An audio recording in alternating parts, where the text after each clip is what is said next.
Halo semuanya, masih bersama saya ya. Mudah-mudahan tidak bosan menonton bincang-bincang kita, ngopi bareng, ngobrol pintar. Kali ini saya ditemani orang yang spesial, Bang Rus Akbar. Ya Bang ya. Ya, Terima kasih sudah datang Bang di podcast sederhana Bang Nimus ini. Jadi supaya teman-teman bisa tahu semuanya, Bang Rus ini adalah jurnalis salah satu media online, ini Mentawai kita, dan Okezone juga ya Bang ya? ya. Atau ada lagi yang Iya. disembunyikan Bang? Masih banyak sih, kan saya nggak tahu lagi saking banyaknya. Jadi dari beberapa isu yang selama ini kita dengar, kemudian teman-teman juga pasti selalu baca referensi dari media-media online lewat berita. Sejauh ini kan banyak isu-isu kekerasan seksual dan pelecehan yang terjadi pada anak di bawah umur. Jadi kebetulan kita ditemani oleh Bang Rus, salah satu jurnalis senior lah. Bagaimana jurnalis ini melindungi korban atau meliput berita-berita terkait kekerasan seksual ini? Mungkin langsung bisa diceritakan oleh Bang Rus. Ya, sebenarnya kan dalam kode etik jurnalis juga, dalam undang-undang pers juga sudah menekankan untuk perlindungan korban kekerasan seksual, terutama tidak hanya saja di bawah umur, tapi korban itu tetap kita lindungi. Misalkan cara kita melindungi itu, satu, identitas korban tidak kita sebutkan. Jangankan identitasnya, namanya, inisialnya saja tidak boleh. Iya. Asalnya juga kita tidak boleh. Kita secara umum saja misalkan, kalau di Mentawai misalkan, kita hanya menyebutkan kecamatannya saja, tapi tidak ada detailnya, misalkan dusunnya, sekolahnya di mana, dia kelas berapa. Itu juga dalam rangka melindungi korban. Karena kalau kita kasih tahu, itu korban sudah mengalami depresi akibat perlakuan kekerasan seksual, sehingga orang tahu dia itu korban lagi, artinya kita menghakimi korban sebenarnya. Jadi makanya banyak kawan-kawan yang bertanya dalam berita, misalkan kita kan punya admin sendiri, bertanya, ini di mana sih korbannya, kenapa? Jadi mereka menuduh bahwa kita ini hoax gitu. Iya, betul. Sebenarnya itu cara kita melindungi, dan undang-undangnya ada di sana, sehingga ya termasuk pelakunya juga kita lindungi juga.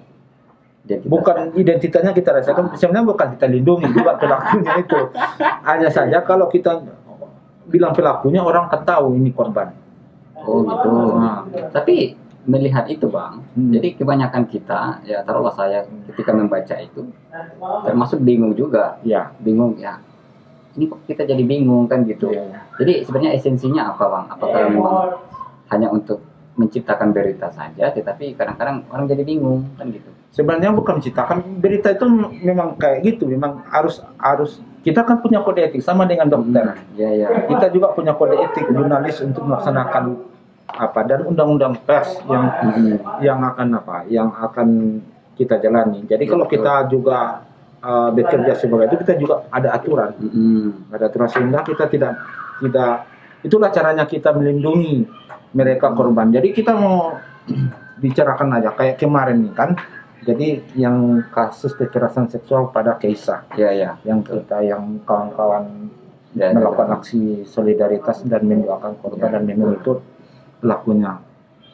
Korban ini sudah mengalami, dari hasil investigasi dari kawan-kawan, korban ini sudah mengalami depresi sebenarnya, dan itu korban itu kabarnya ya. Saya belum A1, ini bukan apa, karena informasinya korban ini memang sudah mengalami kekerasan seksual itu sejak dia belum ke Mentawai. Oh, iya. Kemudian sampai dia dipindahkan ke Mentawai, dia lagi mengalami kekerasan seksual, dan itu mentalnya sangat tertekan. Dan kami menulisnya itu sangat hati-hati sekali. Betul.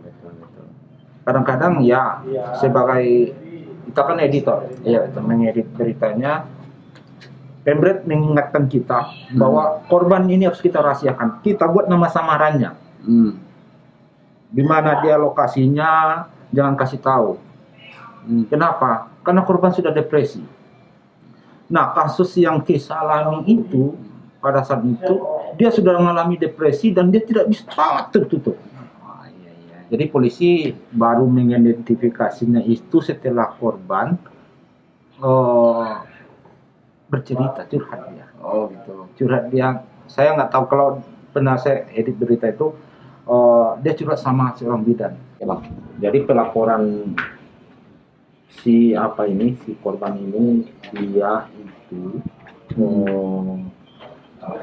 dia dapat tekanan depresi dan sangat tertutup.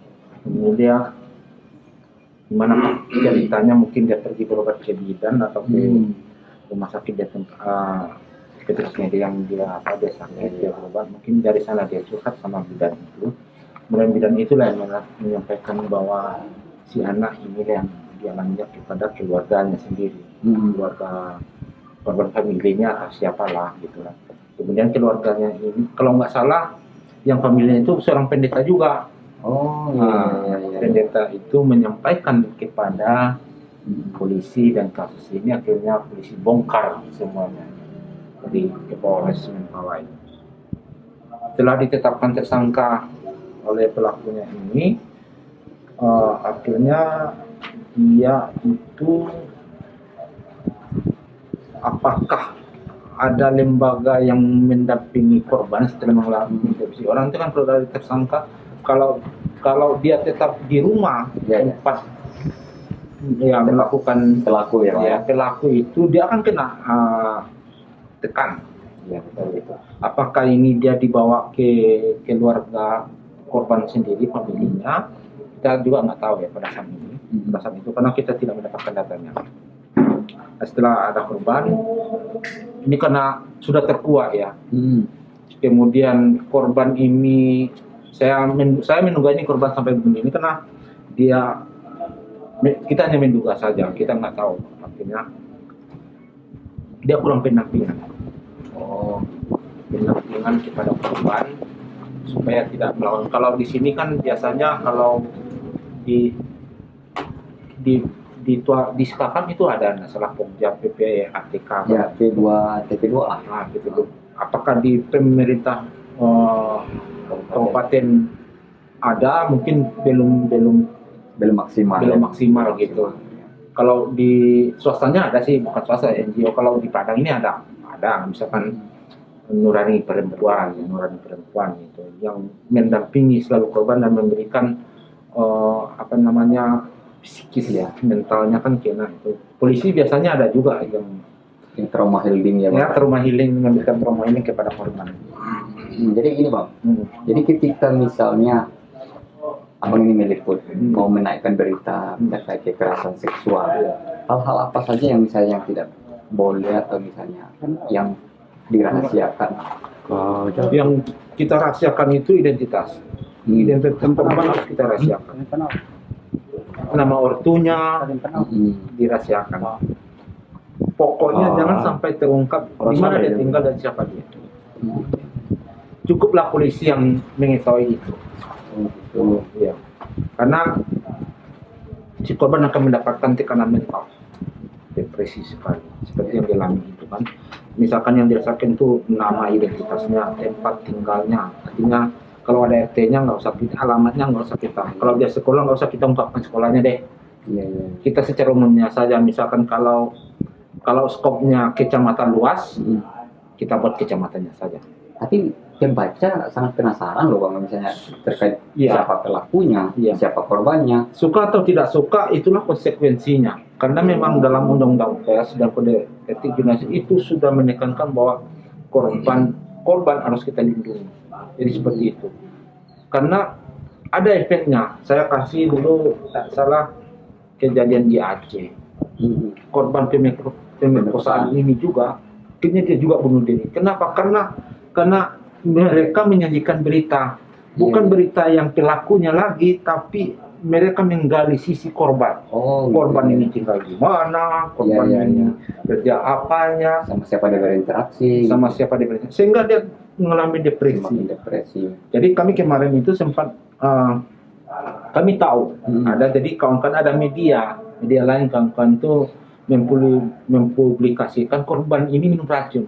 Iya. Dan itu berita itu keluar sampai di redaksi kami. Iya. Dan kawan wartawan di lapangan kasih berita itu kepada kami. Cuma setelah kami bicarakan semuanya, kalau kita buat berita korban minum racun, dia akan makin depresi. Nah, kemudian memang permintaan dari pihak rumah sakit juga, tolong jangan dulu diberitakan ini karena berdampak. Tapi biasanya kan sesuai dengan statement dari misalnya dokter yang menangani kan gitu, Bang. Iya, Misalnya ya betul. Cuma yang kita hindari itu adalah dia minum racun itu karena depresi. Iya, Jadi iya, jangan iya. kita lagi hakimi dia dengan betul. dengan pemberitaan itu, dan kawan-kawan yang lain memberitakan itu. Dan itu akan menambah kan korban toh. Kita kasihan sama dia. Mau dia orang mana, mau dia apa, yang jelas kalau dia korban tentu kita harus ada kemanusiaan. Kami baru memberitakan itu setelah dia meninggal. Iya. Itu iya. cara kami, itulah cara. Tapi kalau misalnya setelah meninggal tidak masalah ya, Bang? Tidak masalah, apa boleh buat kan. Dan itu statement dari Direktur Akasi Diri mengabarkan bahwa dia sudah meninggal. Tidak masalah Tidak ya. masalah juga kita menyebutkan, bahkan identitas korban sudah diketahui. Nah ini Bang, ini menarik ini. Kadang-kadang kan kita salah misalnya memberitakan informasi yang misalnya bukan kewenangan kita. Ya saya setuju sebenarnya sih bahwa berita-berita kekerasan seksual ini harus ada filternya, harus disaring dulu. Saran abang untuk kami misalnya generasi-generasi yang era digital yang misalnya bisa suka hati saja yang posting misalnya tiba-tiba misalnya ada kekerasan seksual langsung misalnya memberikan satu postingan di media Facebook, Instagram tanpa melindungi misalnya objek, pelaku dan korban kan gitu. Sebenarnya yang kalau kita paham soal hukum, kalau misalkan ada saudara saya diperkosa, Ya. kemudian saya melihat postingan yang lain mengatakan saya bisa saja menuntut. Oh iya ya. Atas dasar apa misalnya menuntut orang itu? Dia tidak melindungi, karena ada memang undang-undang melindungi, undang-undang pelindungan anak. Iya. Jadi nggak usah kita, ya kalau kita buat status hanya berempati saja kepada korban, ya kita misalkan kita share linknya Iya. kepada korban ini anak korban dan kami itu ini nggak ada masalah.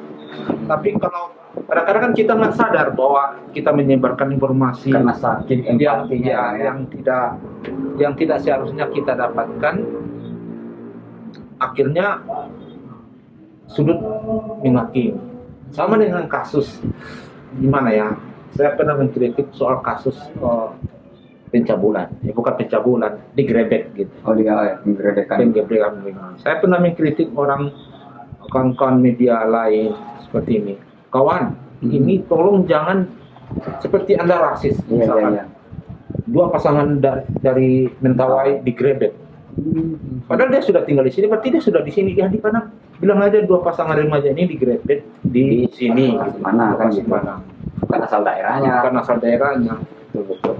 Seperti misalkan saya bukan mengkritik soal itu juga, beberapa gadis Nias ditangkap bersama ini. Sebenarnya kan nggak boleh sebenarnya kita menimbulkan meskipun dalam konteks mereka itu salah, Bang. Ya meskipun sesuai dengan peraturan itu salah.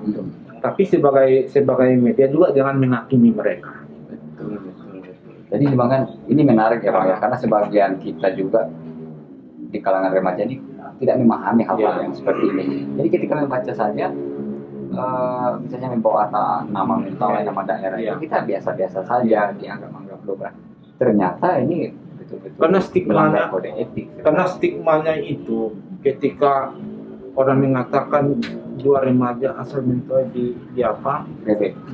Stigmanya jelek loh orang Mentawai. Oh ini kan kalau kata orang apalagi memang sudah ada stereotip terhadap orang Mentawai.